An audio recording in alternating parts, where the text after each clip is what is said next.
नमस्कार, आदाब। Crime petrol dial 100 में आप सबका स्वागत है। कहते हैं कि जिंदगी के रंग तभी दिखाई देते हैं जब हम रोशनी में होते हैं। अंधेरे में तो सब काला ही दिखाई देता है, लेकिन अगर सोच ही अंधी हो तो अच्छे से अच्छा विचार भी जिंदगी में उजाला नहीं भर सकता।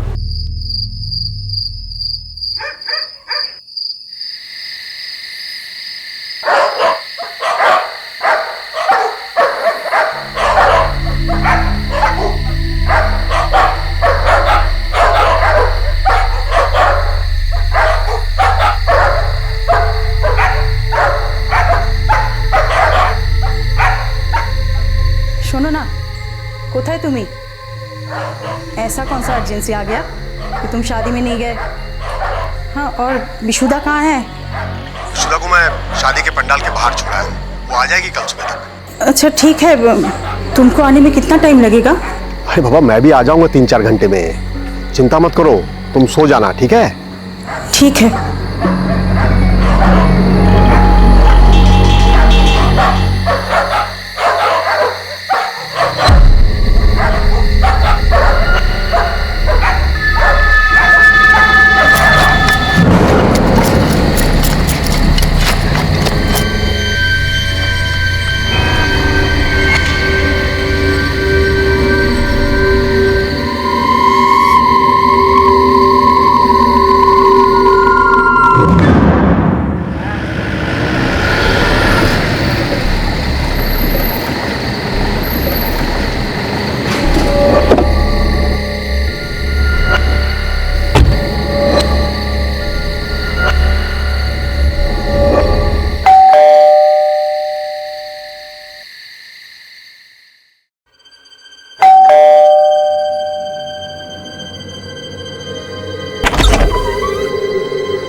हेलो,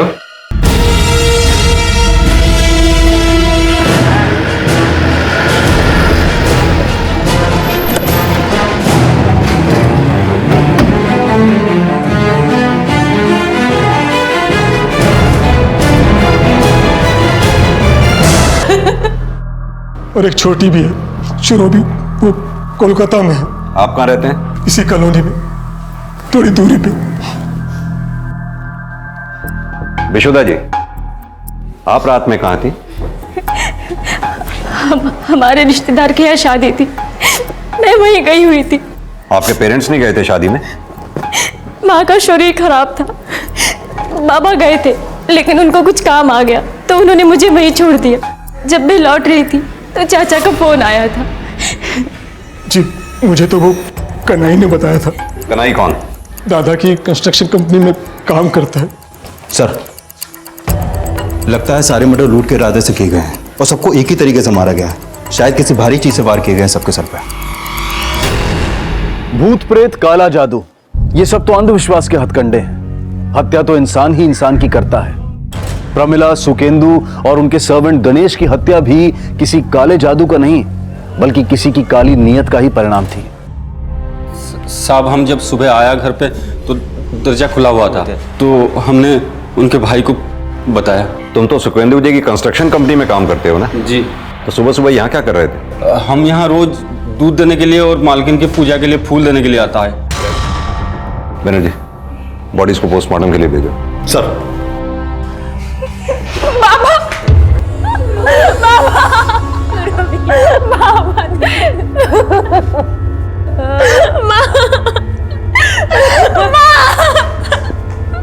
क्या हो गया माँ को?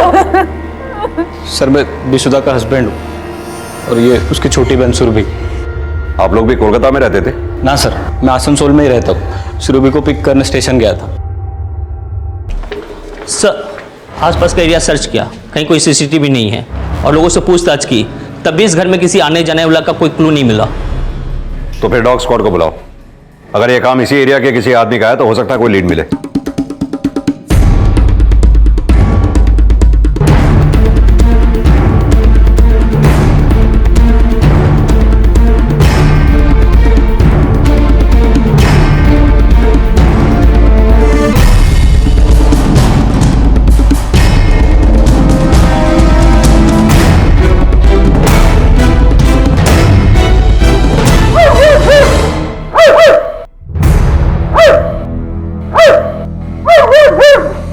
पता करो इस एरिया में कोई चोर उचक्का या शुकेलू से जुड़ा कोई आदमी रहता है क्या? सर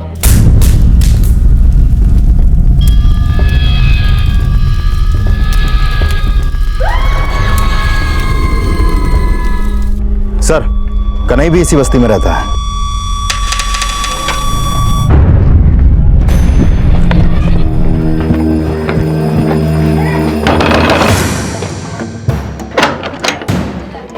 कन्हई कहाँ है? क्या हो लोग, वो तो यहाँ नहीं है। मनीषा, तलाशी लो घर की। उधर देखो।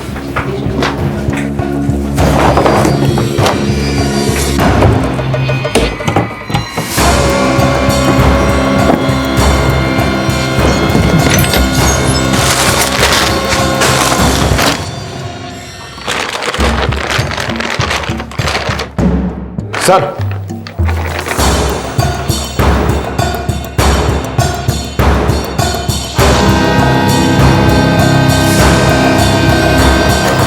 और ये कैश भी।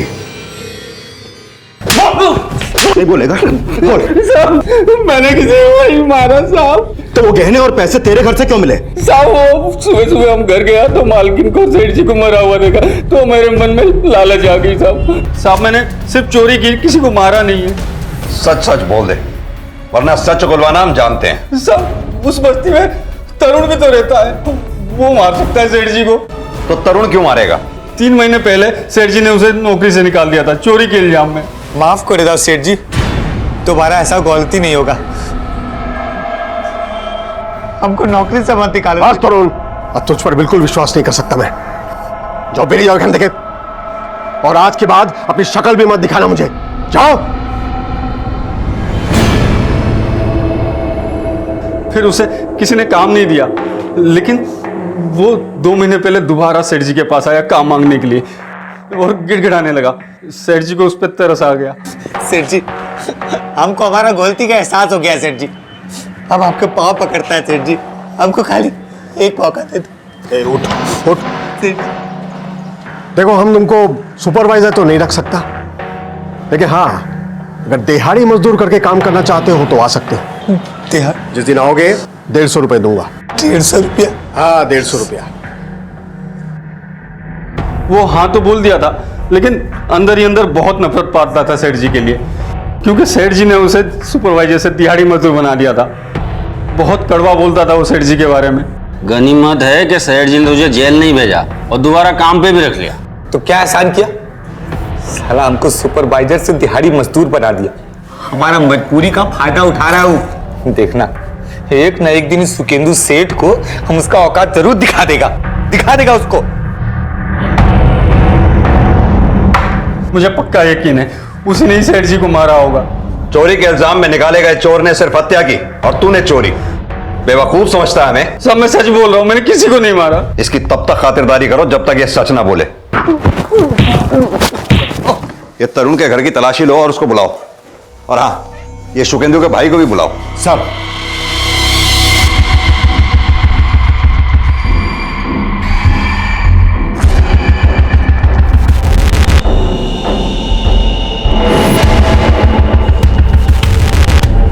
पकड़ो सर। अरे सर, अरे क्या अरे क्या खोद रहे हैं सर? अरे कुछ नहीं। ले चलो सर। अरे कहानी दिखा रहा हूं ना, क्या है? अरे बताइए तो सही। हाँ सर, मैं भी शुकेंदु दादा के साथ काम करता था। ये तरुण कौन है? सुपरवाइजर था, पर सर माल के लेन देन में घपला किया तो उसे निकाल दिया था। पर सर दादा बहुत दयालु थे, जब वो गिड़गिड़ाने लगा तो उसे परमानेंट तो नहीं किया, पर हाँ दाढ़ी मजदूरी पे रख लिया था। नफरत तो होगी तुझे अपने सेठ से, सुपरवाइजर से तुझे दिहाड़ी मजदूर जो बना दिया था। नफरत नहीं है साहब, हम तो उनका एहसान मानता था।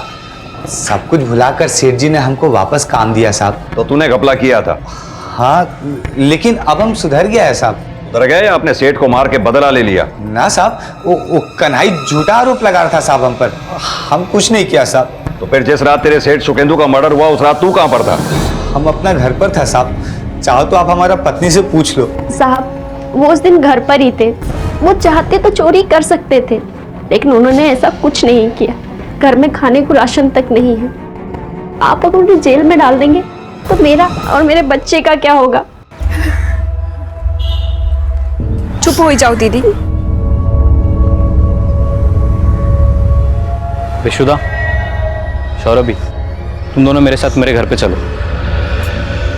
हमें नहीं जाना। देखो विशुदा, मैं जानता हूँ कि तुम मेरे साथ नहीं रहना चाहती, लेकिन अब इस हालात में, इस माहौल में तुम दोनों अकेले कैसे रहोगे इस घर में? अब इस घर में कोई नहीं है। प्लीज मेरी बात मानो और मेरे साथ चलो। मुझे मेरे हालात पे छोड़ दो, तुम जा सकते हो।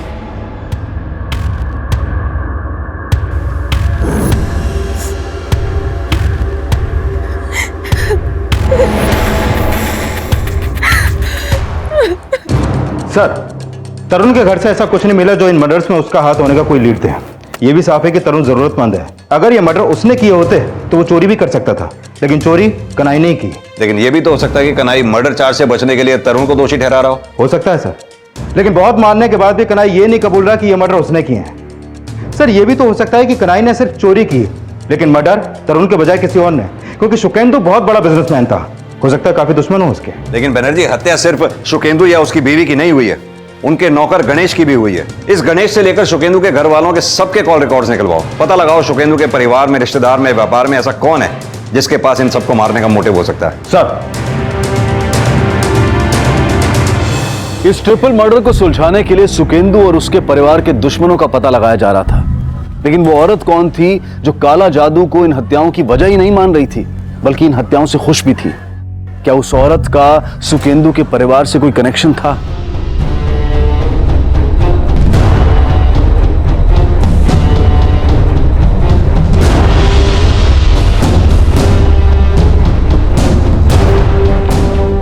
सर, बस्ती वालों से पता चला है कि सुकेंदु के छोटे भाई देवेश की बीवी शांति सुकेंदु और उसकी बीवी से बहुत नफरत करती थी, क्योंकि 2 महीने पहले देवेश के बेटे वरुण की फूड पॉइजनिंग की वजह से मौत हो गई थी। तब से शांति को लगता है कि सुकेंदु की बीवी प्रोमिला ने ही उसके बेटे को जहर देके मारा था, और तब से शांति लगातार एक तांत्रिक से मिल भी रही थी। सर, कौन तांत्रिक? सर, ये तो नहीं पता कि यह तांत्रिक कौन है, लेकिन सुनने में तो यही आ रहा है।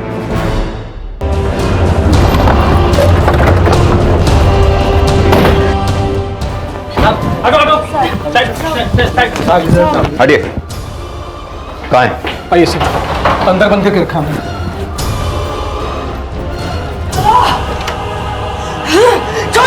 रुकिए। हटिए, रास्ता दीजिए। नहीं, किसी को नहीं छोड़ूंगी। सबको अपने काले जादू से भस्म कर दूंगी। तेरे पूरे परिवार का नाश कर दूंगी। छोड़ो मुझे। तुम लोग मेरा कुछ नहीं बिगाड़ सकते, नहीं बिगाड़ सकते। हाँ, मैंने ही काला जादू करवाया उन पे, इसीलिए उनकी हत्या हुई। तुम लोग मेरा कुछ नहीं बिगाड़ सकते। तेरे काले जादू ने नहीं, तूने हत्या की है उनकी। सर, जब से हमारा बेटा मरा है उसका दिमागी संतुलन बिगड़ गया है। ऐसा क्या हुआ तो जो उसे लगता है कि तुम्हारे बेटे को तुम्हारी बौदी नहीं मारा था? 2 महीने पहले वरुण की तबीयत बहुत खराब थी। और सर, हमारी बौदी जो है वो बहुत धार्मिक थी। वो मंदिर से वरुण के लिए प्रसाद लाई थी। देख, मैं तेरे लिए प्रसाद लाई हूँ, खा ले, जल्दी से ठीक हो जाएगा। शांति, तू चिंता मत कर, प्रसाद दिया ना मैंने, जल्दी से ठीक हो जाएगा मेरा बेटा। उसके बाद वरुण को फूड पॉइजनिंग हो गया। हॉस्पिटल ले जाते समय रास्ते में उसने दम तोड़ दिया। बस सर, तभी से शांति को लगता है कि बौदी ने वरुण को मारने के लिए टोना टोटका किया है, और सर इसीलिए वो टोना टोटका करके उनसे बदला लेने की सोच रही है। कौन से तांत्रिक के पास जाती थी वो? सर, वो हाईवे के पास उसकी कुटिया है।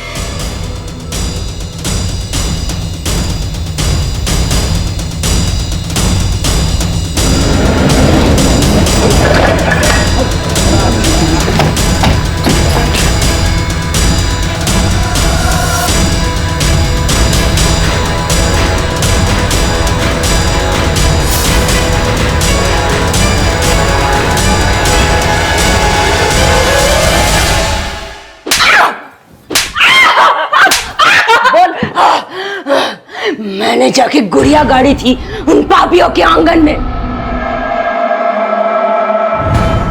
इसीलिए वो मर गए।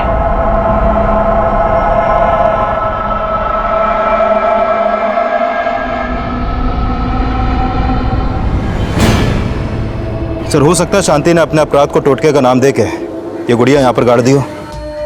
लेकिन यह भी समझना होगा कि तांत्रिक भागा क्यों। कहीं ऐसा तो नहीं तांत्रिक ने अपने टोटके को सच साबित करने के लिए यह मर्डर किया और फरार हो गया। यह साफ था कि शांति सुकेंदु और उसके परिवार का अनर्थ चाहती थी, लेकिन तांत्रिक का फरार होना उसे भी सस्पेक्ट बना रहा था। शांति के खिलाफ कोई सबूत ना मिलने की वजह से उसे जमानत पर रिहा कर दिया गया, पर सुकेंदु के परिवार को तबाह करने की मंशा रखने वाले और भी थे, लेकिन बुरा चाहने वालों की छटनी होनी अभी बाकी थी। बाबा, बेटा, तू जानती है तेरी काकी कैसी है। उसने टोटका जरूर किया है, पर बेटा मारने वाला कोई और है। लेकिन वो कौन है काका?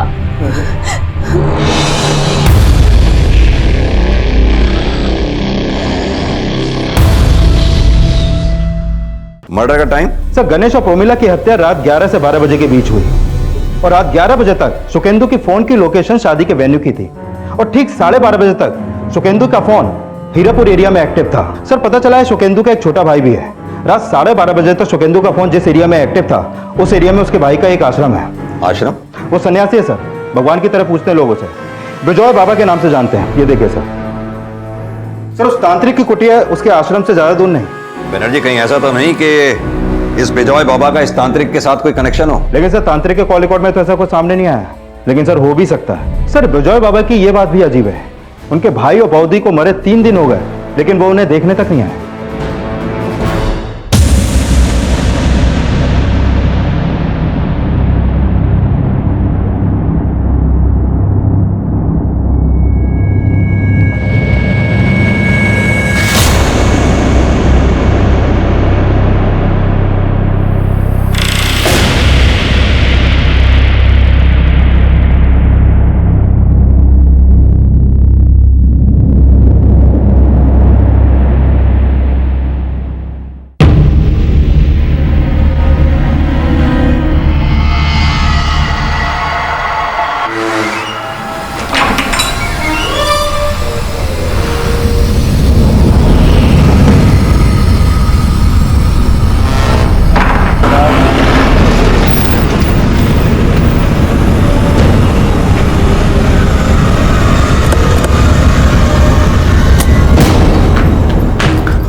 बाहर पुलिस आई है। पुलिस? एक काम करो, उनको बाहर ही रोको, मैं आता हूं। जी साहब, काफी लोग आते हैं यहाँ पे। प्रणाम सर। प्रणाम। जी बोलिए। विजय बाबा से मिलना है। जी वो तो अभी नहीं मिल सकते, वो अभी ध्यान में, और उन्होंने किसी को भी मिलने से मना किया। आपका परिचय? पापौन। जी मैं उनका शिष्य हूँ। फिर कब मुलाकात होगी उनसे? वो जैसे ही ध्यान से बाहर आएंगे मैं उनसे पूछ के आपको सूचित कर दूंगा। उस बिजॉय बाबा की हमसे ना मिलने की वजह ध्यान ही है या फिर कुछ और है? इस बिजॉय बाबा को समझना पड़ेगा। देवेश को बुलाओ, हो सकता है अपने भाई के बारे में वही कुछ बताए। सर, विजय भले सुकेंदु दादा से छोटा था, पर दादा उसे अपना गुरु मानते थे। विजय बचपन से ही धार्मिक था। वो जब 19 साल का था तो उत्तराखंड चला गया, और सर जब 6-7 साल के बाद वापस आया तो संन्यास धारण कर चुका था।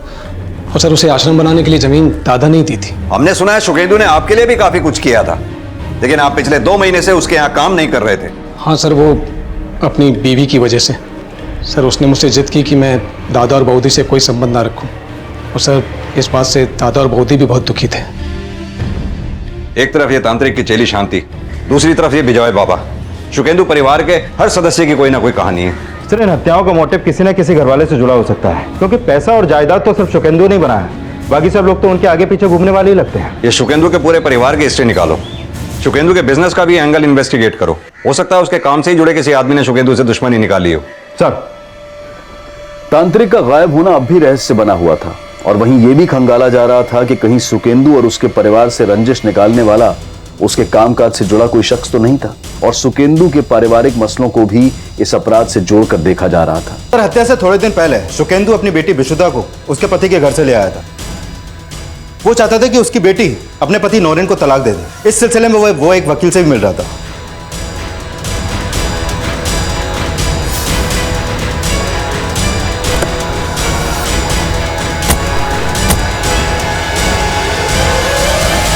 सर, नौरेन मुझे मेंटली बहुत टॉर्चर करता था क्योंकि मैं उसे बच्चा नहीं दे पाई। पहले तो बाबा ने नौरेन को एक मौका दिया, लेकिन फिर एक दिन अचानक मुझे घर ले आए और बोले कि मैं नौरेन से तलाक दिलवा दूंगा। नहीं सर, मैं वसुधा श्री में खुद से अपसेट था। अब मियाँ बीवी के बीच में अगर बच्चा ना हो तो थोड़ी बहुत तो खिटपिट होती रहती है सर। लेकिन उसी बात का बाबा ने बतंगड़ बना दिया और विशुदा को घर से ले गए। मैं तो सिर्फ उसको अपने लाइफ में वापस लाना चाहता था, अपने घर में वापस लाना चाहता था, लेकिन उन्होंने मना कर दिया। और इसी नफरत में तुमने उन लोगों को मार दिया। नहीं सर, मैं ऐसा क्यों करूंगा? मैं थोड़ा अपसेट था, लेकिन उनसे नफरत थोड़ी करता था। सुकेंदु के दोनों भाई बिजॉय और देवेश की पत्नी शांति के बाद अब सुकेंदु के दामाद नरेन पर भी नजर रखी जा रही थी और बहुत जल्द सुकेंदु की छोटी बेटी शक के घेरे में आने वाली थी। शुरोभी, पापा उनसे मिलने जा रही हो तुम? जब आप जानती हो तो पूछ क्यों रही हो? बाबा ने मना किया था ना तुमको पापा उनसे मिलने के लिए। हाँ, वो नहीं रहे तो कम से कम उनकी कही हुई बात का तो मान रख लो। देखो दीदी, मुझे समझाने की जरूरत नहीं है कि मुझे क्या करना और क्या नहीं, ठीक है?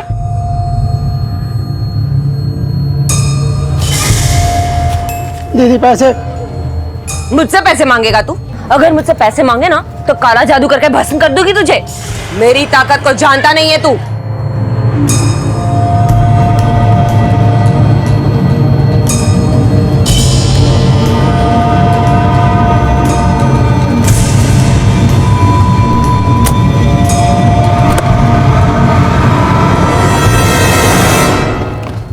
सर, नौरेन को भूमि होटल के पास एक लड़की के साथ देखा गया।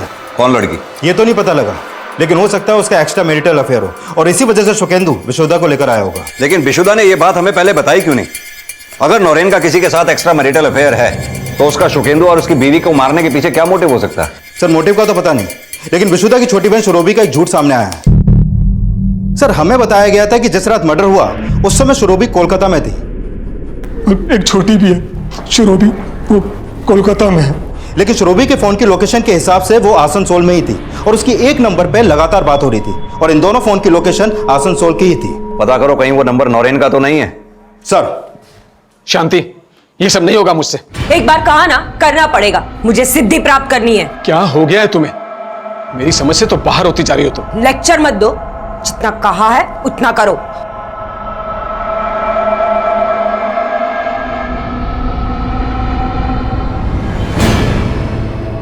सर, ये नौरेन का नाजायज रिश्ता नहीं, कुछ और ही लगता है। रोज नई नई लड़कियों के साथ दिखता है और एक हैरानी की बात पता चली है कि ये नौरेन और बिजॉय बाबा के बीच में अक्सर बहुत बातें होती हैं, लेकिन शुरोभी जिस नंबर पर कॉल करती है वो नंबर नौरेन नहीं बल्कि पापोन के नाम पर रजिस्टर्ड है।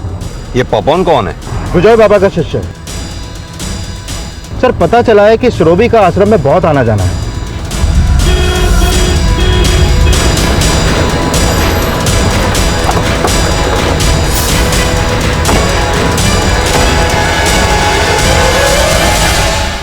आपकी बहन शुरोभी घर पे है? वो तो काम से बाहर गई हुई है। पापोन को जानती हैं आप? वो शुरोभी पापोन से प्यार करती है साहब। पहले तो बाबा को पापोन से कोई प्रॉब्लम नहीं था, लेकिन कुछ दिन पहले बाबा ने शुरोभी को पापोन से मिलने के लिए मना कर दिया। शुरोभी, ना चुप। कि देखो लाभ नहीं शुरोभी, रोने का कोई फायदा नहीं है। मैंने तुमसे कहा है तुम पापोन से नहीं मिलोगी, मतलब नहीं मिलोगी, समझी ना तुम? ऐसी क्या वजह थी जो तुम्हारे बाबा ने शुरोभी को पापोन से मिलने से मना कर दिया? वो तो उन्होंने कभी नहीं बताया साहब। तुम्हारे बाबा उस रात आश्रम में क्यों गए थे? वो तो अक्सर वहाँ जाते थे, लेकिन कभी रात को नहीं गए और ये बात हमें भी नहीं समझ में आया। तुम्हारे पति नौरेन की बिजॉय बाबा से बहुत बातचीत होती है। विजय चाचा को नौरेन बचपन से जानता है, उनका अच्छा दोस्त है, तभी हम में प्यार हुआ, लेकिन हमारा रिश्ता निभ नहीं सका। बनर्जी, पापोन और शुरोभी से मिलने से पहले इस बिजॉय बाबा से मिलना पड़ेगा, फिर अब चाहे वो किसी ध्यान में हो या किसी मुद्रा में।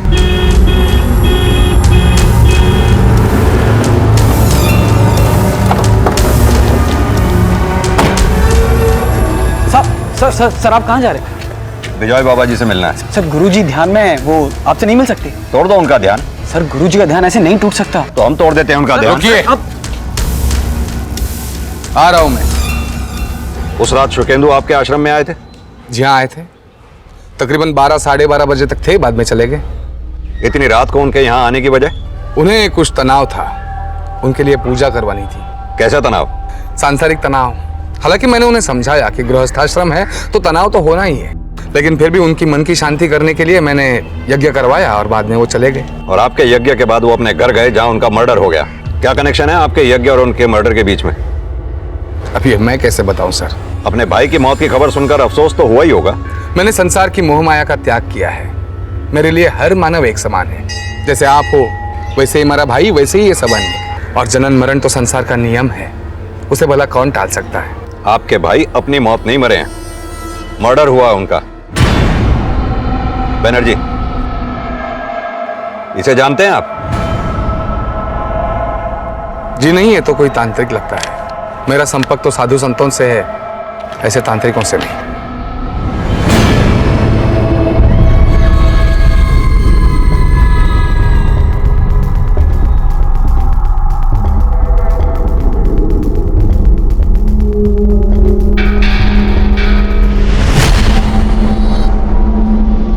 सर मुझे नहीं लगता शुकेंदु को कामकाज का कोई तनाव होगा। मैंने उसका अकाउंट चेक किया, उसका काम तो काफी अच्छा चल रहा था। ये शुकेंदु उस रात घर से शादी के लिए निकला था, फिर अचानक शादी छोड़कर आश्रम जाने की क्या वजह हो सकती है उसकी?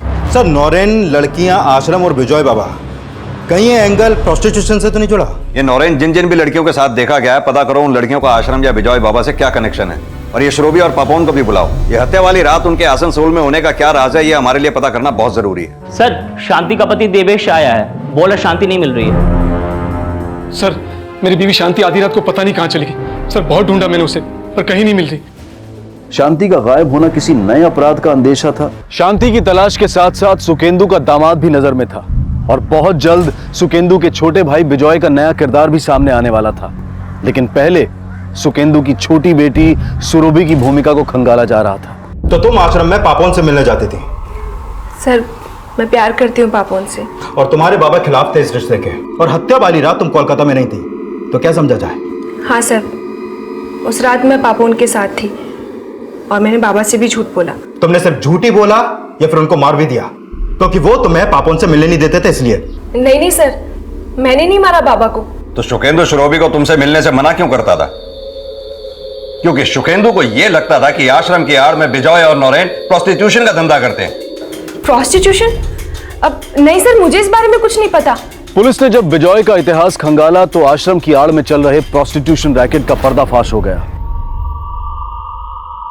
विजय और नरेन समेत आश्रम से जुड़े कई लोगों को गिरफ्तार किया गया, और अब यह जानने की कोशिश हो रही थी कि सुकेंदु, प्रमिला और सर्वेंट गणेश की हत्या कहीं इसलिए तो नहीं हुई थी क्योंकि सुकेंदु विजय के आश्रम का यह राज जान गया था। हमें तुम पे पहले से ही शक था, लेकिन जब हमें यह पता चला कि तुमने 6-7 साल किसी गुरुकुल में नहीं बल्कि नासिक की जेल में बिताए थे, तो हमारा शक यकीन में बदल गया। जी सर, मैं जेल में था, लेकिन जब मैं जेल से छूटा तो सुकेंदु दास से मैंने झूठ बोला कि मैं मुक्त हो गया हूँ, आध्यात्मिक हो गया हूँ। उनका विश्वास मेरे ऊपर था तो उन्होंने आश्रम बनवाने के लिए जमीन दे दी और फंड्स भी दिए। और शुकेंदु को तुम दोनों की असलियत पता चल गई। क्यों? मेरी बेटी को बांझ कहता है तू? शर्म नहीं आती तुझे? अरे तो खुद क्या है? चुल्लू भर पानी में डूब मरना चाहिए तुम्हें। और विजय, तू कितना भरोसा किया था तुझ पर, सोचा था एक अच्छे काम के लिए ये जमीन, ये सब कुछ दे रहा हूं तुझे, लेकिन तूने तो छी छी छी छी छी छी। सुकेंदु दा ने हमें एक्सपोज करने की ठान ली थी साहब। हमने मनाने की बहुत कोशिश की लेकिन नहीं माने। उन्होंने कहा कि आश्रम की जमीन उन्हें तुरंत वापस चाहिए। हमने मनाने की बहुत कोशिश की साहब, कहा ये सब छोड़ देंगे, जमीन वापस कर देंगे, और हमने शुकेंदु दा को मारने का प्लान बनाया साहब। और जमीन के कागजात वापस देने के बहाने उस रात उनको आश्रम में बुला लिया। हम लोग उन्हें मारने ही वाले थे साहब कि अचानक बौद्धि का फोन आ गया। हाँ प्रमिला, बोलो। मैं इधर आश्रम में आया हूँ, बोलो। और बौद्धि को उन्होंने बताया कि वो हमारे साथ आश्रम में है, इसलिए उस रात हमने उन्हें नहीं मारा साहब, सोचा किसी और दिन मारेंगे। तुम बोलोगे और हम मान लेंगे। नहीं साहब, हमने नहीं मरवाया, हमारा विश्वास करो साहब। तुमने ही उन्हें मरवाया और मोहरा बनाया तांत्रिक को, और अब शांति को गायब कर दिया क्योंकि तुम्हें यह लगता था कि तुम शांति की वजह से फंस सकते हो। नहीं साहब, हम किसी तांत्रिक को नहीं जानते साहब, ना किसी से कोई ताल्लुक है। बैनर्जी, ये ऐसे कुछ नहीं बोलेंगे, तोड़ाई करो इनकी। विजय और नरेन ने यह तो स्वीकारा कि वो सुकेंदु की हत्या करने का प्लान बना चुके थे, लेकिन वो अपनी इस बात पर भी अड़े रहे कि सुकेंदु, प्रमिला और सर्वेंट गणेश की हत्या उनकी प्लानिंग के तहत नहीं हुई थी। तो फिर ये हत्याएं किसकी प्लानिंग से हुई थी? शांति कहां गायब थी? और उस तांत्रिक के फरार होने का क्या रहस्य था? पुलिस इन सवालों के तार जोड़ रही थी और जल्द ही उन्हें तांत्रिक से जुड़ी एक अहम इंफॉर्मेशन मिली। चलो बाबा, चलो। बता। साहब मैंने किसी को नहीं मारा साहब। साहब मैं डर गया था, इसलिए साहब मैं वहां से भाग गया। शांति कहाँ है? मुझे नहीं पता साहब। शांति ये बात जानती थी ना कि तू कहां छिपा है? हाँ साहब, जानती थी, लेकिन साहब मैं उसे क्यों गायब करूंगा? साहब जरूर उसके पति ने ही कुछ किया होगा। उसका पति क्यों गायब करेगा? क्योंकि साहब उसने मुझे शांति के साथ देख लिया था साहब। गुरुजी प्रणाम। प्रणाम, खुश रहो। गुरुजी, मेरी शक्ति आगे नहीं बढ़ रही है। एक युक्ति सुझाता हूं, लेकिन धन लाइयो क्या? जी गुरुजी। ये क्या कर रही तू? मेरे पैसे लुटवा रही है और तुझे तो आज पुलिस में दूंगा। चल छोड़ छोड़। अरे छोड़ो मेरे गुरु को, छोड़ो। को बेवकूफ बनाता है। मेरे गुरु को छोड़ दो। अरे छोड़ दो मेरे गुरु को, छोड़ दो। साहब उसके बाद मुझे नहीं पता क्या हुआ था, मैं तो साहब वहां से भाग गया था।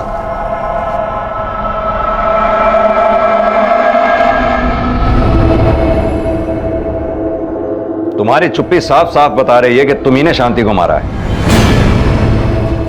औरत अपने आपे से बाहर हो गई थी, मेरे दादा के परिवार को खत्म करना चाहती थी, अजीब अजीब तरह की साधनाएं करती थी, तंग आ गया था उससे। शांति को तो तुमने मारा ही, अपने भाई बौद्धिक गणेश को भी तुमने मारा। नहीं सर, उन्हें मैंने नहीं मारा। सर मुझे लगता है ये मर्डर तांत्रिक नहीं किए होंगे और शांति से वो गुड़िया भी उसने ही करवाई होगी, और सुकेंदु के बंगले में वो जरूर शांति के साथ या शांति के जाने के बाद वहां गया होगा। साहब मानता हूं साहब, मैं शांति के साथ गया था, लेकिन मैंने किसी को नहीं मारा साहब। तू शांति के साथ नहीं गया था, शांति के जाने के बाद गया था। अपना काला जादू सच साबित करने के लिए तूने ही उन तीनों का मर्डर किया। नहीं साहब, मैं शांति के साथ ही गया था, लेकिन बंगले में नहीं घुसा साहब।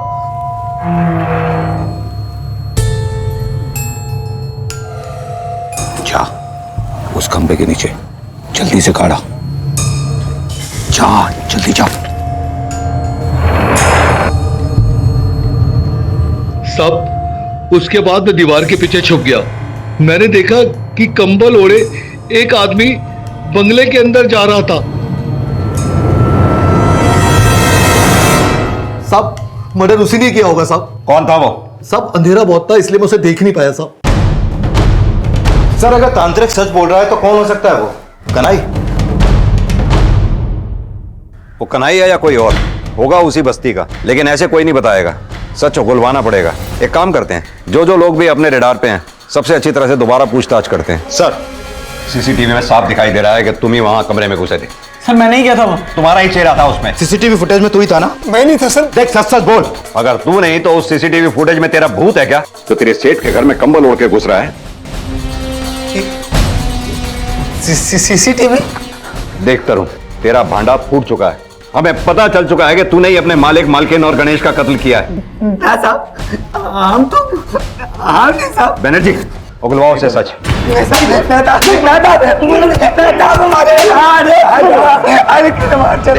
देख तरुण, जब तक तू सच नहीं बोलेगा इसी तरह पिटता रहेगा। बोल।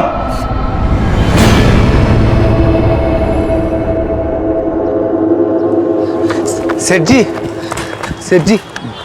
बोलो।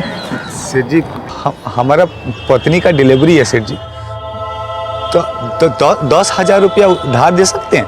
मैं तो दे दूंगा उधारी, लेकिन तू चुकाएगा कैसे? आप हमारे दिहाड़ी में से थोड़ा थोड़ा काट लीजिएगा सेठ जी। तेरा दिहाड़ी है 150 रुपया, तेरी औकात नहीं है उधारी चुकाने की। जा।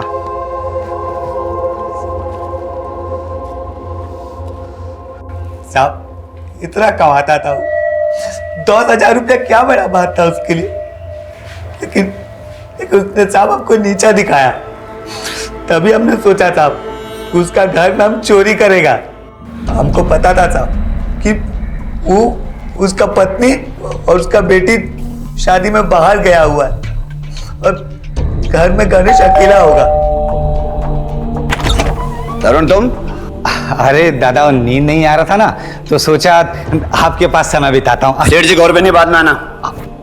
अरे गणेश दादा की बोलते हो? चलो सेठ जी घर पे नहीं, बाद में आना।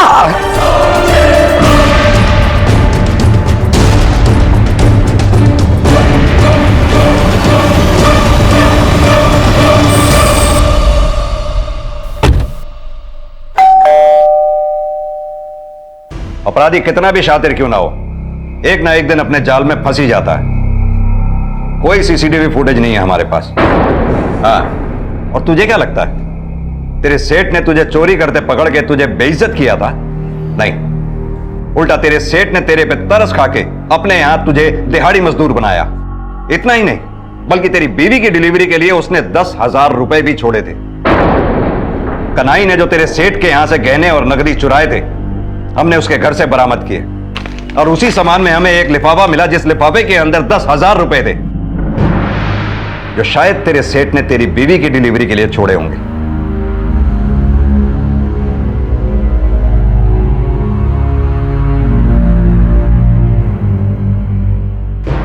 एक पुरानी कहावत है, चोर चोरी से जाए हेरा फेरी से न जाए। लेकिन तरुण ने अपराध की शुरुआत हेरा फेरी से की, और जब उसने चोरी की योजना बनाई तो एक नहीं 3-3 हत्याएं कर बैठा। अपराध की गिनती चाहे सीधी हो या उल्टी, जो खुद को अपराध में झोंक देते हैं उनका अंत ऐसा ही होता है जैसा अंधविश्वास में अपने आप को झोंक कर शांति का हुआ। कहते हैं कि जहां रोशनी होती है वहां अंधेरे का कोई स्थान नहीं होता, लेकिन जो आंखें मूंद कर चलते हैं उन्हें गिरने से कोई नहीं बचा सकता। इसी विचार के साथ अब मैं अनूप सोनी आपसे विदा लेता हूं। फिर मुलाकात होगी अगले एपिसोड में एक और चौंका देने वाले केस के साथ। तब तक अपना और अपने परिवार का ख्याल रखें और देखते रहें क्राइम पेट्रोल डायल 100। सबक एक को सीख हम सबको।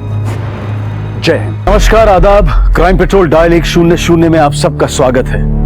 राष्ट्रीय राजमार्ग यानी कि नेशनल हाईवेज, जहां एक तरफ यातायात की बेहतरीन सुविधा के साधन हैं, वहीं इसी माध्यम को इस्तेमाल करके कई अपराध भी अंजाम दिए जाते हैं। हमारी आज की ये कहानी उत्तर प्रदेश के गाजियाबाद के नेशनल हाईवे नंबर 24 पर होने वाली चोरियों की घटनाओं से शुरू तो हुई, लेकिन घटना प्रतिघटना में उलझकर एक ऐसा सवाल छोड़ गई कि क्या अपराधी किसी भी सुविधा या सेवा को अपराध का माध्यम बना सकते हैं?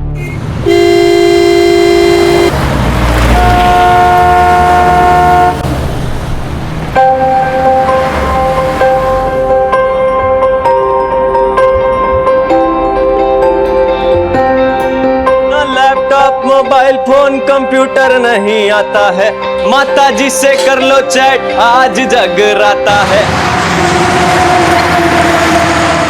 मम्मी, ये हाथ देखो कैसा लग रहा है? तो बहुत सुंदर लग रहा है, और जब तुम पिंक लहंगा पहनोगी ना तो और अच्छा लगेगा। अच्छा, मैंने ना तुम्हारे लिए और हार खरीदा है, वो उस वाले पैकेट में रखा हुआ है।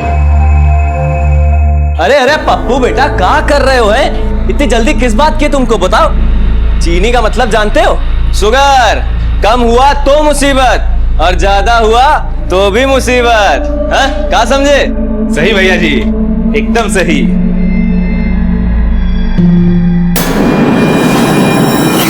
शिल्पी, शिल्पी बेटा देखिए तो, शिल्पी को चक्कर आ रहे हैं। देखिए शिल्पी को कुछ हो रहा है। शिल्पी, अरे सुनिए ना, शिल्पी को कुछ हो रहा है।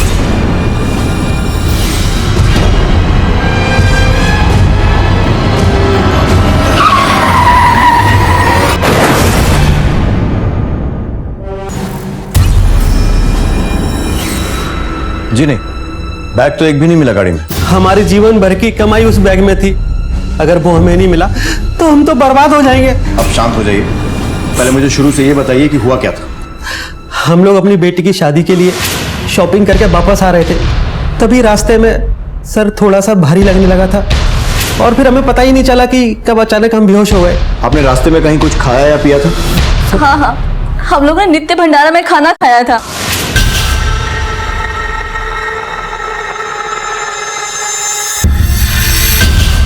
नित्य भंडारा?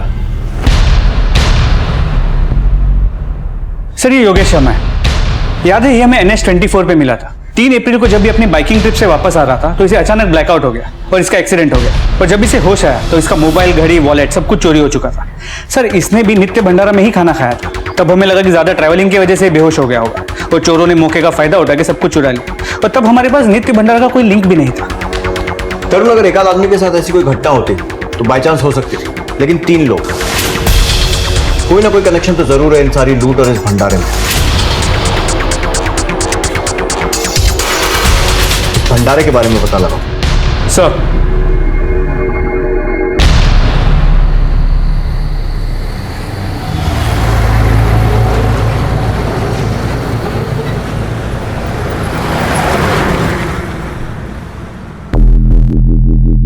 इस भंडारा की सारी इंफॉर्मेशन निकाल ली। ये भंडारा पिछले 10 साल से एक ही परिवार चला रहा है और कोई पद्मा नाम की औरत है जो इसे देख रही है। करीब 10 साल पहले नवरात्र के वक्त इस पद्मा के पति का एक्सीडेंट हो गया था। तब इसने मन्नत मांगी थी कि इसके पति अगर जल्दी से ठीक हो गए तो ये हर रोज भंडारा चलाएगी, और तब से अब तक ये भंडारा चल ही रहा है। तरुण, 10 सालों तक इतने सारे लोगों के लिए भंडारा करना कोई आसान काम नहीं है। काफी अमीर फैमिली लगती है। जी सर, और ये भंडारा काफी फेमस भी है। ये मिसाल है आजकल के लोगों के लिए कि कैसे एक पत्नी अपने पति के प्यार और लंबी उम्र के लिए दिन रात मेहनत कर सकती है। अरे, आप जा रहे हैं? हाँ मैडम, पुलिस वाले आए।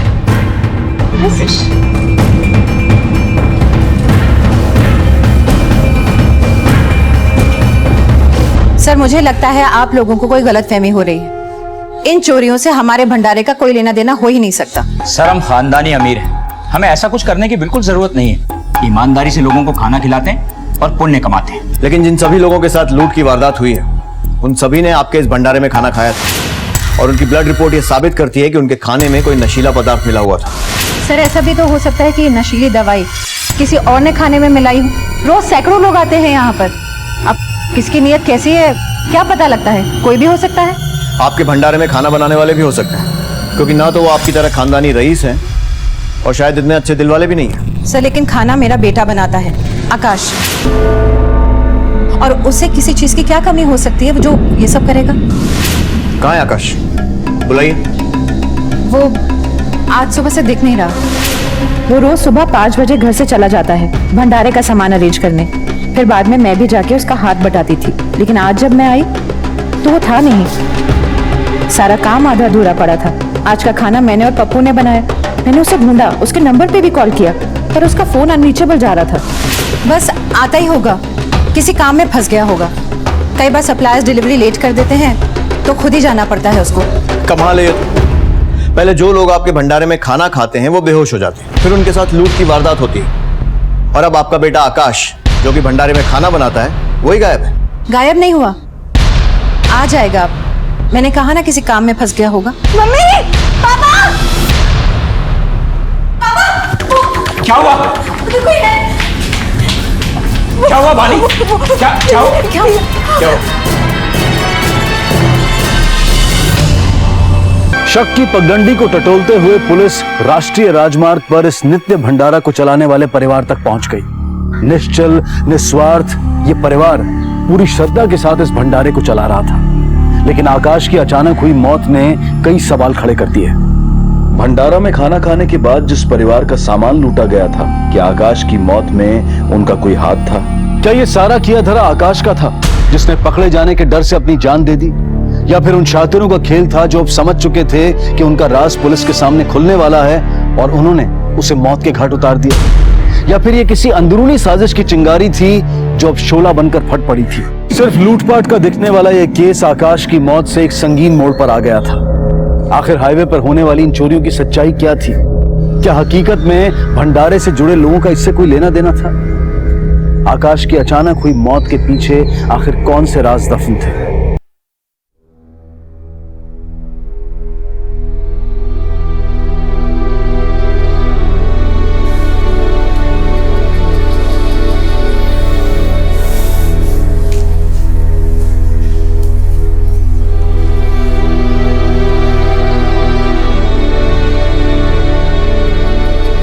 पद्मा, संभालो अपने आप को। मैं तुम्हारा दुख समझ सकता हूं। बंद करो अपना ये नाटक।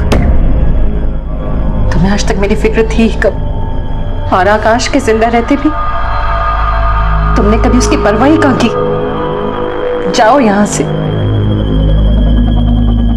मुझे मेरे बेटे के साथ अकेला छोड़। पोस्टमार्टम रिपोर्ट के मुताबिक आकाश की मौत 13 मई को सुबह 5 और 6 के बीच हुई थी। मौत सर पे वार की वजह से ही हुई। सर कहीं ऐसा तो नहीं कि आकाश को पता चल गया था कि इन चोरियों के पीछे कौन है और इसलिए उसे मार दिया गया ताकि ये सच्चाई बाहर ना आ सके। चोरी के माल का कोई क्लू मिला? सर अब तक तो कुछ नहीं, लेकिन सारे ज्वेलर्स को अलर्ट कर दिया है। अगर कोई ज्वेलरी बेचने की कोशिश करेगा तो पकड़ा जाएगा। गुड। तरुण, एक बात और गौर की, आकाश का खून स्टोर रूम में हुआ था। इसका मतलब जिसने भी ये किया है उसकी पहुंच भंडारे के अंदर तक थी, वो भी आराम से। राइट सर, भंडारे के स्टोर रूम में बिना रोक टोक सिर्फ वही जा सकता है जो अंदर काम करता हो। कहीं आकाश के मर्डर के पीछे वहाँ काम करने वाले पप्पू का हाथ तो नहीं? साहब, माता रानी की कसम खा के कहता हूँ साहब, आकाश भैया तो मेरे बड़े भैया जैसे थे। वो हमारे लिए सब कुछ थे साहब। भैया जी, भारी ब्लंडर हो गया। क्या हुआ? नमक ज्यादा गिर गया। अब मम्मी जी तो नौकरी के साथ साथ हमारी जान भी ले लेगी। अरे पप्पू बेटा, काहे छोटी छोटी बात पे फफल जाते हो तुम? रुको, अभी देखो जादू। ये देखो, एक, ये दो, हाँ, इसको 15 मिनट तक रखो, है? सारा नमक सोख लेगा और फिर निकाल लेना, किसी को पता नहीं चलेगा। भैया जी, आपने तो मेरी नौकरी बचा ली, धन्यवाद। अरे हमारा उपकार मानना छोड़ो, काम में ध्यान दो। है और तो और उस सवेरे हम वहाँ थे भी नहीं। उस दिन हम भंडारे में वहाँ लेट से पहुंचे थे। तो और कौन मार सकता है आकाश को? साहब, आकाश भैया इतने बड़ी आदमी थे कि इनको कोई कैसे मार सकता है। बस यही सोच सोच के हमारा तो कलेजा फटा जा रहा था।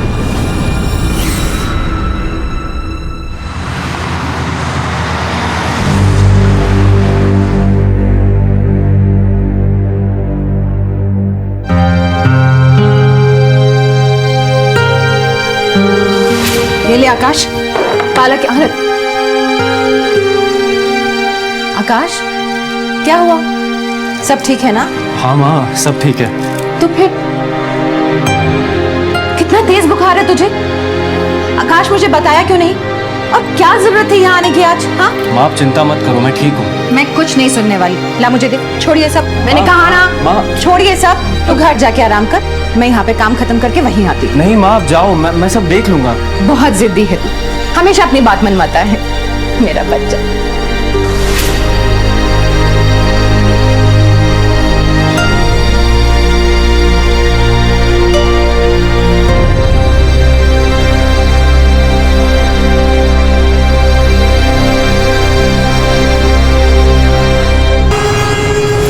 ये क्या हो रहा था यहाँ?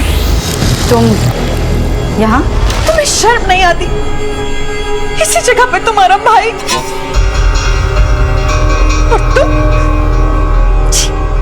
मार तो तुमने आकाश को बहुत पहले ही दिया था, अब क्या खून के आंसू बहा रही हो? और वैसे भी इतने सालों से मैं भी मरी रही हूँ।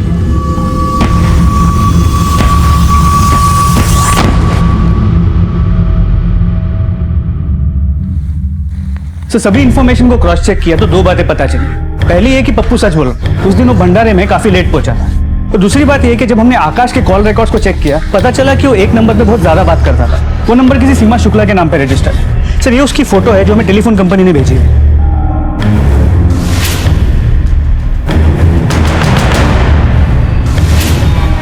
जी, मैंने कभी नहीं देखा इस लड़की को। आकाश कभी किसी लड़की से बात ही नहीं करता था।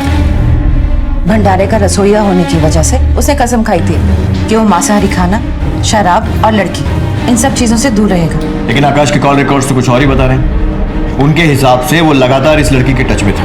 मैं नहीं मानती। इसे जानती हैं? हाँ सर, ये सीमा है और हमारे यहाँ पीजी में रहती है। उसे यहाँ कोई मिलने आता था या उसका किसी के साथ कोई चक्कर? कुछ टाइम पहले की बात है, मैंने रात में किसी लड़के को उसके साथ उसके कमरे में जाते हुए देखा था और अगली सुबह जैसे मैं पूछने गई तो उसने साफ इनकार कर दिया। इसके बारे में और कोई संदेहास्पद चीज? हाँ सर, वो प्रेग्नेंट है। प्रेग्नेंट है? हाँ सर।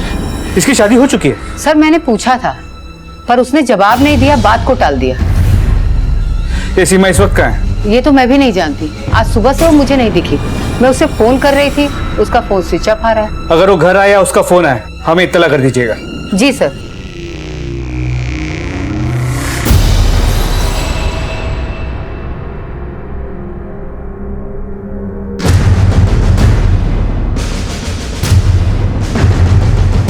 उस समय तो बहुत सुना रही थी तुम, अब क्या हुआ? नजरें ऊपर भी नहीं हो रही है। देख लिया अपने सपूत की हरकतें, बड़ा साधु बना फिरता था। सर एक शॉकिंग न्यूज़ है, सीमा मिसिंग है। हम उसके घर से होके आ रहे हैं। उसके मकान मालिक का कहना है कि उसका एक लड़की के साथ चक्कर चल रहा है और वो कल रात से घर भी वापस नहीं आई है। तरुण, पहले आकाश का खून हुआ और जब उसका लिंक सीमा से जुड़ा तो सीमा गायब हो गई। केस उलझता जा रहा है। सर एक बात तो पक्की है, इन दोनों के बीच ताल्लुकात तो थे। अब आकाश की मौत में उसका हाथ है या नहीं ये पता लगाना होगा। मैं एक काम करता हूँ, भंडारे के आसपास पूछताछ करता हूँ, शायद सीमा को किसी ने वहां देखा हो। तुमने सीमा का मोबाइल लोकेशन ट्रेस किया? जी सर, उसके मोबाइल की आखिरी लोकेशन मिल गई, मरीवाड़ा के पास के पक्के तालाब की है। हम वही जा रहे हैं।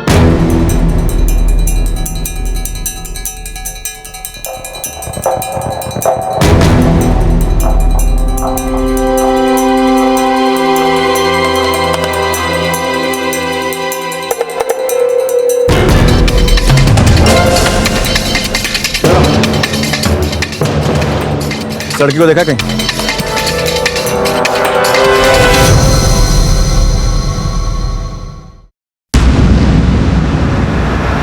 सर! हाँ साहब, देखा है। कहाँ देखा है? जब आकाश भैया की शोक सभा थी तो मैं उनके घर पे इंतजामों में मदद करने गया था। तब ये लड़की करीब सवेरे 10 बजे शोक सभा खत्म होने के बाद मम्मी जी से मिलने घर पे ही आई थी। आपने हमसे झूठ बोलकर हमें गुमराह करने की कोशिश की। पप्पू ने हमें सब बता दिया कि उसने आपको और सीमा को देखा था एक साथ आकाश की मौत के तुरंत बाद। अब बताएंगी झूठ क्यों कहा? हाँ, वो लड़की आई थी मेरे घर पर सर, पर वो झूठ पे झूठ बोले जा रही थी। मैंने उनसे कोई झूठ नहीं बोला सर, मैंने सब सच बोला है। मैं आकाश की पत्नी हूँ और मेरे पेट में उसका 4 महीने का बच्चा पल रहा है। मैं और आकाश एक दूसरे से प्यार करते थे। हमारी मुलाकात 1 साल पहले हुई। उसके बाद हम एक दूसरे को चाहने लगे। आकाश को 35 साल की उम्र तक ब्रह्मचर्य जीवन का पालन करना था, इसलिए उसने अपनी माँ से ये बात छुपाई। इस शादी का कोई सबूत है आपके पास? नहीं सर, कोई सबूत नहीं है।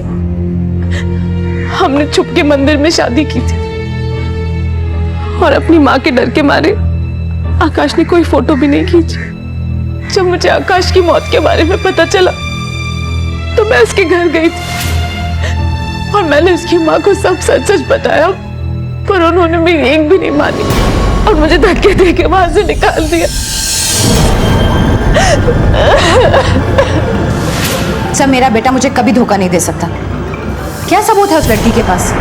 मुझे पक्का यकीन है वो झूठ बोल रही है। जब उन्होंने मुझे वहां से निकाल दिया तो मुझे बिल्कुल समझ में नहीं आया कि अब मैं कहाँ जाऊं, क्या करूं। फिर अचानक लगा कि आत्महत्या कर देती हूँ। हत्या करने के लिए पानी में कूदी तो एहसास हुआ कि मेरे अंदर जो बच्चा पल रहा है उसकी क्या गलती है, मैं उसकी जान कैसे ले लूं। किसी तरह पानी में हाथ पैर मार के किनारे तक आई और उसके बाद मुझे कुछ होश नहीं है सर। आपको क्या लगता है आकाश को कौन मार सकता है? किसी पे शक है आपको? सर मुझे पूरा यकीन है कि आकाश को वानी ने मारा है। वानी ने? उसकी बहन? जी। ऐसा क्यों लगता है आपको? वो नफरत करती थी आकाश से। छोड़ो सर, छोड़ो वानी, आइंदा अगर हाथ लगाए ना छोड़ूंगी तुझे मैं, समझा तू? अगर आपको मुझ पे यकीन नहीं है तो आप पप्पू से पूछ सकते, बाकी लोगों से पूछ सकते हैं। सबने वो तमाशा देखा था और इतना ही नहीं, जिस रात आकाश की मौत हुई मैंने खुद वानी को भंडारे पे देखा था।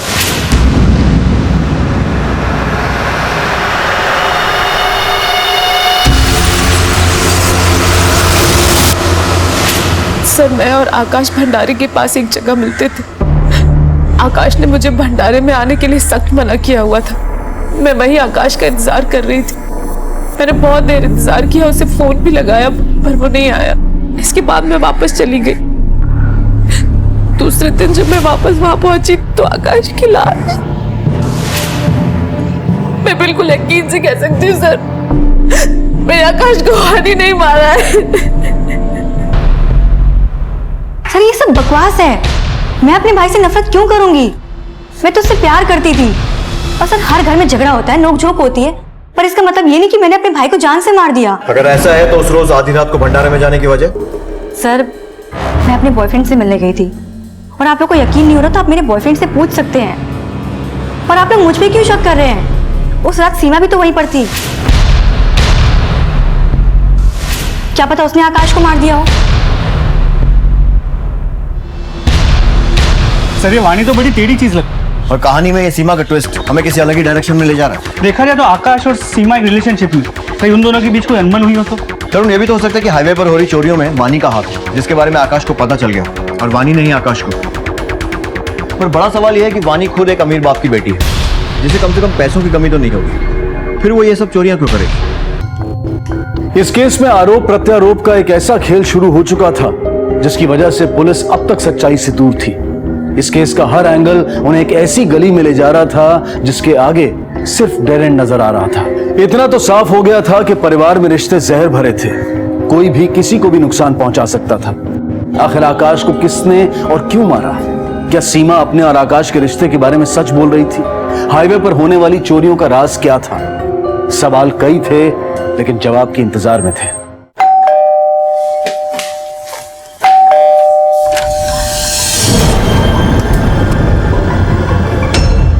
मम्मी जी, मैंने सोचा मेरे बच्चे को आकाश तो नहीं पर कम से कम उसका परिवार मिल जाएगा, बस यही सोच के चले आए। क्या बकवास कर रही हो ये? हाँ चलो निकलो यहाँ से। फातिमा, इसे यहीं रहने दो, हमारी बहू है। इस कलमुही ने हमारे बेटे को फंसाया और आप इसी का साथ दे रहे?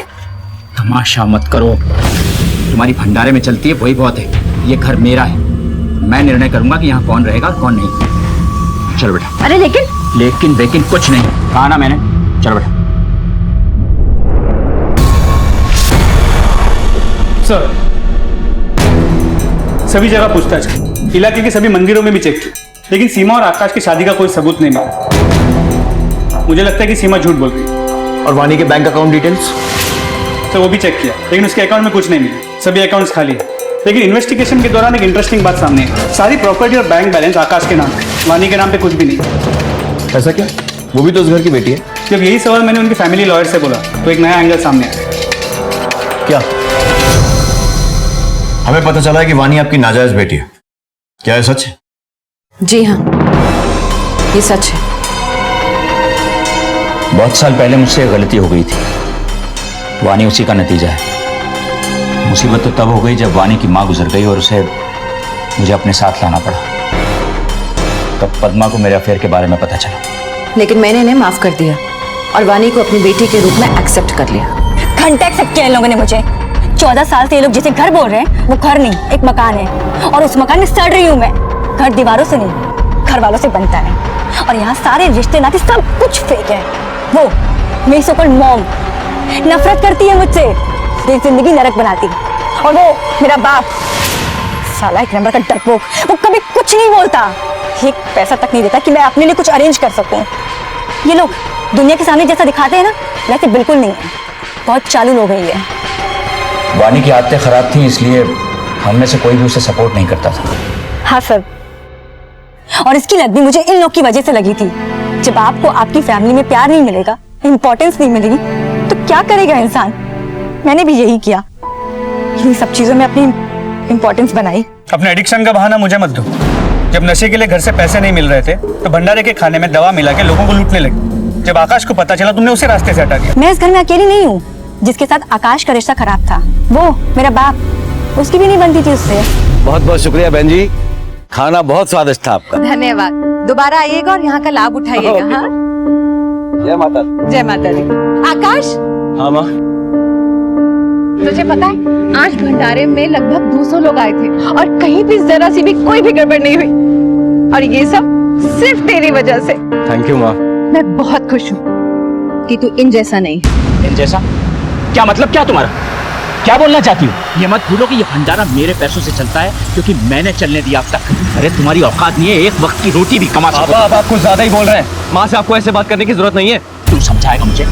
तू समझाएगा मुझे किससे कैसे बात करनी है? पापा आप भूल रहे हैं कि मैं भी जवान हो चुका हूँ, हाथ पैर मैं भी चला सकता हूँ। 4 लोगों के सामने बेइज्जती करने से अच्छा है कि आप यहाँ से निकल लें।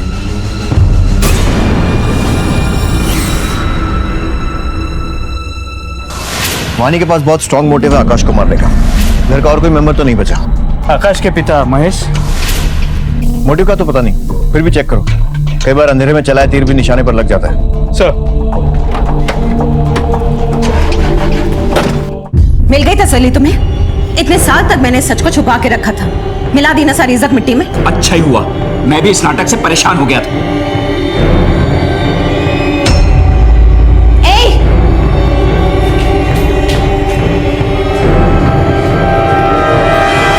तेरी हिम्मत कैसे हुई मेरे किचन में घुसने की?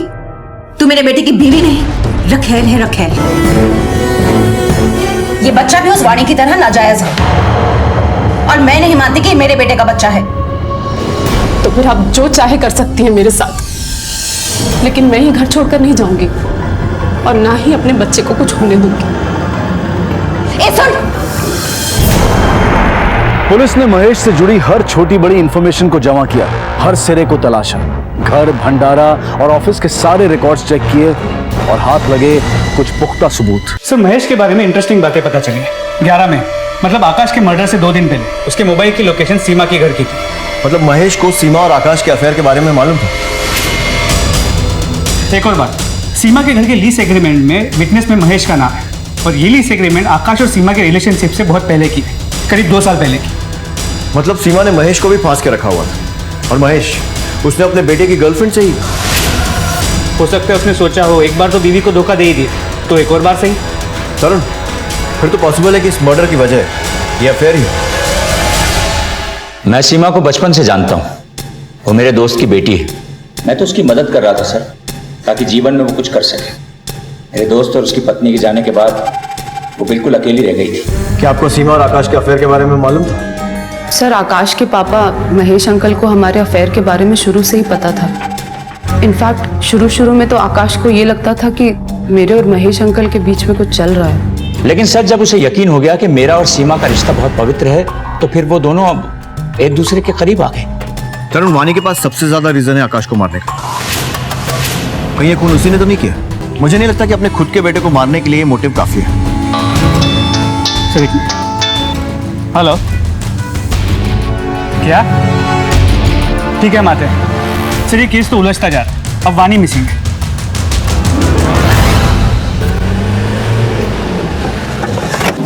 कब से लापता है वानी? जी, कल से ही। वो कल से लापता है और आप लोगों ने कोई मिसिंग कंप्लेंट दर्ज नहीं कराई। कैसे बाप आप हैं? वानी तो अपनी ही मर्जी से चलती है सर, वो कहाँ किसी की सुनती है। हमें लगा आ जाएगी, कहीं दूर चली गई होगी। पुलिस ने अब कमर कस ली थी और पूरे जी जान से वो वानी की तहकीकात में जुट गई थी। आकाश की हत्या की गुत्थी अब नए पहलुओं में उलझ रही थी, लेकिन पुलिस हर मुमकिन सुराग को तलाश रही थी।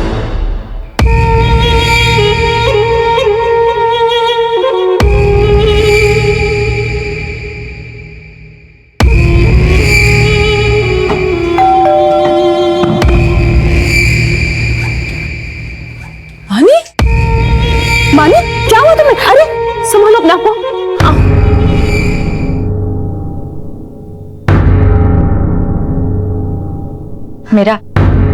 मेरा रेप हुआ है। क्या? किसने किया आपके साथ ये सब? मैंने उनका चेहरा नहीं देखा, वो 2 लोग थे। सर, मैं इस घर से दूर जाना चाहती थी। मैं एक गली में पहुंची तो अचानक से पीछे से हमला हुआ। कहां पर हुआ था ये सब? मुझे कुछ याद नहीं। सर प्लीज, आप लोग कुछ मत पूछिए मुझसे। देखिए, हमें आपका फौरन मेडिकल टेस्ट कराना होगा और जो कपड़े आपने उससे... कोई मेडिकल चेकअप नहीं करवाना है। मैं बस भूलना चाहती हूँ इस हादसे को। मुझे कोई कंप्लेन नहीं करवानी। आप लोग प्लीज जाइए यहाँ से, प्लीज।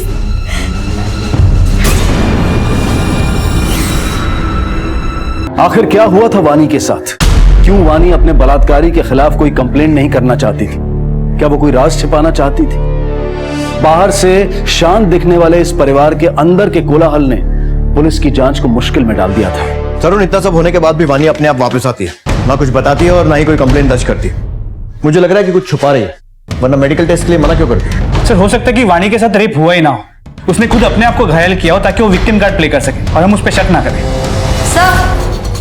सर, ये पद्मा जी है, ये आपसे मिलना चाहती है। सर, ये वानी के वो कपड़े जिसमें उसके साथ रेप हुआ था। इससे आपको असलियत पता चल जाएगी कि उसके साथ रेप हुआ है या नहीं। मुझे तो ये इसका एक और नाटक लग रहा है। शुक्रिया, जैसे ही कुछ पता चलेगा आपको खबर करेंगे। इन कपड़ों को फौरन जांच के लिए भेजिए। अगर वानी के साथ सचमुच रेप हुआ है तो हो सकता है इनमें सीमेन के ट्रेसेस मिले। सर तरुण, जब तक वानी के कपड़ों का डीएनए रिजल्ट नहीं आ जाता तब तक हम इस नतीजे पर नहीं पहुंच सकते कि वो सच बोल रही है या झूठ। तब तक वानी और महेश दोनों हमारे प्राइम सस्पेक्ट हैं।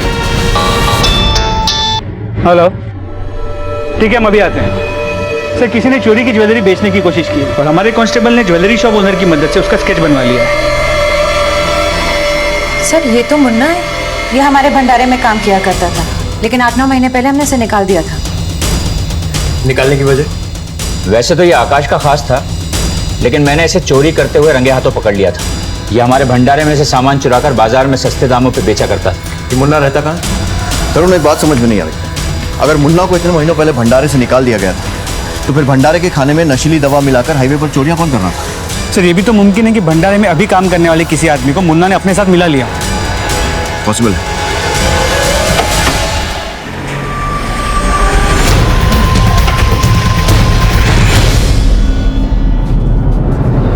ताला तोड़ दो। अंदर चेक करो अच्छे से, पूरे में।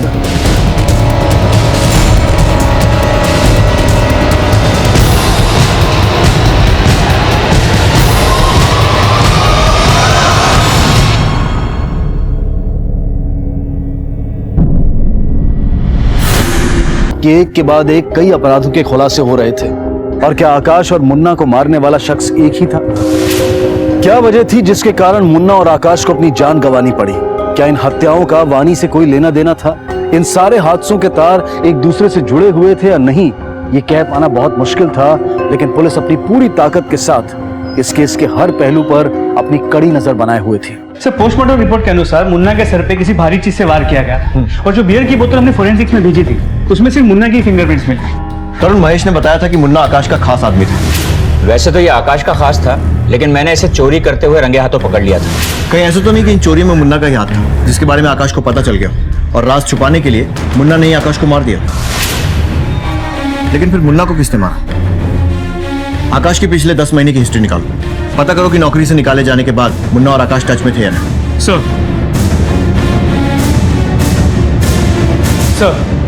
एक इंपॉर्टेंट इंफॉर्मेशन हाथ लगी है। आकाश की एक म्यूजिक कंपनी में जॉब को लेकर बात चल रही थी और वो वहां ज्वाइन भी करने वाला था। इनफैक्ट 12 मई की रात 10 बजे उसने ट्रेन की 2 टिकट्स भी निकाली थी अहमदाबाद जाने की, खुद के लिए और सीमा के लिए। मतलब जिस दिन उसकी हत्या हुई उसकी पिछली रात को वो भागने वाला था, तो फिर भागा क्यों नहीं? तरुण, ये भी पॉसिबिलिटी है कि अपनी नई जिंदगी शुरू करने के लिए उसे पैसों की जरूरत है और इसीलिए वो हाईवे पर इन वारदातों को अंजाम दे रहा था। सर, ये मुन्ना की पड़ोसन है। कुछ दिन पहले इन्होंने एक अनजान आदमी को मुन्ना के घर आते हुए देखा था। उस आदमी की शक्ल पहचानती हैं? जी सर। स्केच आर्टिस्ट से स्केच बनवाओ। सर, चलिए। सर, ये रहा स्केच।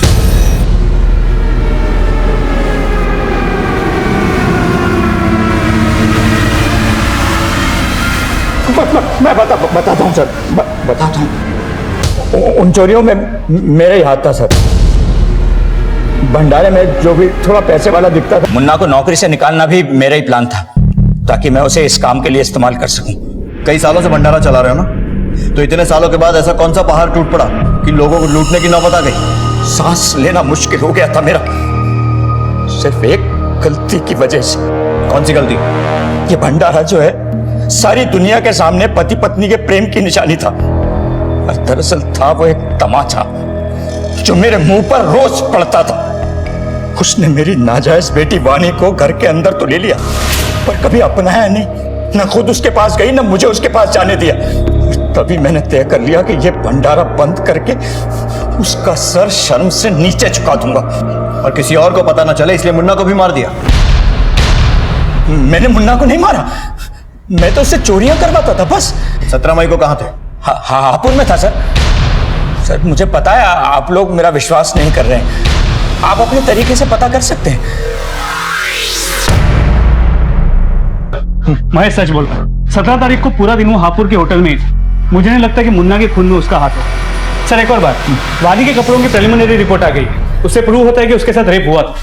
इसका मतलब वानी जानबूझकर कुछ छुपाने की कोशिश कर रही है, क्योंकि जिस दिन वानी गायब हुई थी उसी शाम को मुन्ना की हत्या हुई थी और अगले दिन वानी वापस आ गई थी। तरुण, टाइम आ गया है कि टेढ़ी उंगली से सच को बाहर निकाला जाए। सर, फोरेंसिक रिपोर्ट आ गई। वानी के कपड़ों पे मिला सीमेंट मुन्ना के डीएनए से मैच करता है। हाँ सर, मुन्ना मेरे ही हाथों मर गया और मुझे कोई अफसोस नहीं है, क्योंकि वो जीने के लायक ही नहीं था। लेकिन वो तो सिर्फ तुम्हारा ड्रग सप्लायर था ना, तो ऐसा क्या हुआ था तुम दोनों के बीच? मुन्ना को नौकरी से निकाले जाने के बाद मैंने दूसरे ड्रग सप्लायर से ड्रग लेना शुरू कर दिया था, क्योंकि उसकी क्वालिटी अच्छी थी। पर कुछ दिन के बाद मैंने उस सप्लायर को फोन किया तो उसका फोन नहीं लग रहा था और सर मुझे तलब लग रही थी। फिर उसी बीच मुझे पप्पू मिला और पप्पू ये बात अच्छे से जानता था कि जब मुझे तलब लगती है तो मुझसे बर्दाश्त नहीं होता है। तो उसी ने मुझे मुन्ना के पास ले जाने का ऑफर दिया और वहां पर टॉप क्वालिटी है, आजकल तुम जो यूज करती हो ना उससे बहुत अच्छी। टॉप क्वालिटी ही यूज करती हूँ। बोलिया, कौन है बाप मेरा? फायदा उठाया था। नौकरी से निकाले जाने के बाद भी वो चुपके चुपके भंडारे में आया करता था मेरे बाप से मिलने, और ये बात पप्पू को पता थी। तो तुमने इस रेप का पूरा सच और मुन्ना की मौत की बात हमें तब क्यों नहीं बताई थी? मैं डर गई थी, मैं वहां से जान बचा के भागी। मुझे नहीं पता था कि मुन्ना मर चुका है। वो तो बाद में पप्पू ने मुझे बताया कि मुन्ना की मौत हो गई है, और सर उसी ने मुझे बोला कि हम दोनों की भलाई चुप रहने में है, तो इसीलिए सर मैंने कुछ भी नहीं बोला। चल, अब सच सच बता, क्यों किया इतना घिनौना कांड? साहब, वो वानी नाजायज थी, पर फिर भी उसमें बहुत अकड़ थी। साहब, आकाश भैया मेरे लिए सब कुछ थे। तब मैंने और मुन्ना ने मिलकर वानी को सबक सिखाने का सोचा, ताकि उसकी अकड़ तोड़ सको। तूने हमसे ये बात क्यों छुपाई कि इन चोरियों में महेश का हाथ है? हाँ साहब, अगर ये बात मैं किसी को भी पता था तो मेरी नौकरी चले जाती, और वैसे भी आकाश भैया के बात को पता चल चुका था साहब। और क्या क्या मालूम है तुझे? देख, सच सच बताना। आकाश भैया ने मरने के एक दिन पहले मुझे एक राज की बात बताई थी कि वो ये सब चीज छोड़कर सीमा भाभी के साथ कहीं दूर चले जाना चाहते। उनको एक अच्छी ऑफर भी मिली थी किसी एक अच्छे कंपनी से साहब। और किसको पता ये बात? शायद उन्होंने पद्मा जी को बताया था। हाँ सर, बताया था उसने मुझे। अब तू भी मेरा दिल तोड़कर जाएगा? शायद मेरी किस्मत ही। नहीं माँ, मैंने सोचा जरूर था, पर मैं कर नहीं पाया।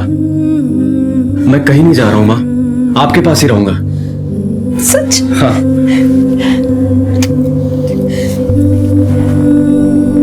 एक तू ही तो है मेरे पास।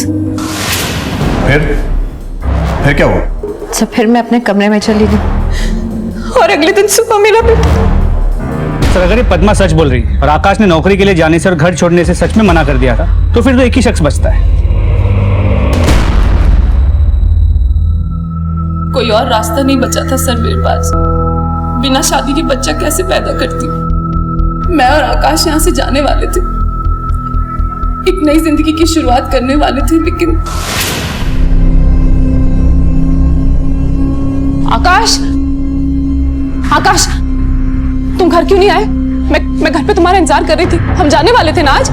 सॉरी सीमा, मैं नहीं जा सकता तुम्हारे साथ। नहीं जा सकता मतलब? क्या बोल रहे तुम? एक नाजायज बच्चा पैदा नहीं कर सकती। मुझे तुम्हारे साथ की जरूरत है। मेरे बच्चे को तुम्हारे नाम की जरूरत है आकाश। मैं समाज में क्या मुंह दिखाऊंगी? मुझे नहीं पता था कि अबॉर्शन करा लो। बाद में मैंने उस रॉड को नाले में फेंक दिया। अपने बच्चे को बाप का नाम दिलाने के चक्कर में तुमने उसके सर से बाप का साया ही हटा दिया।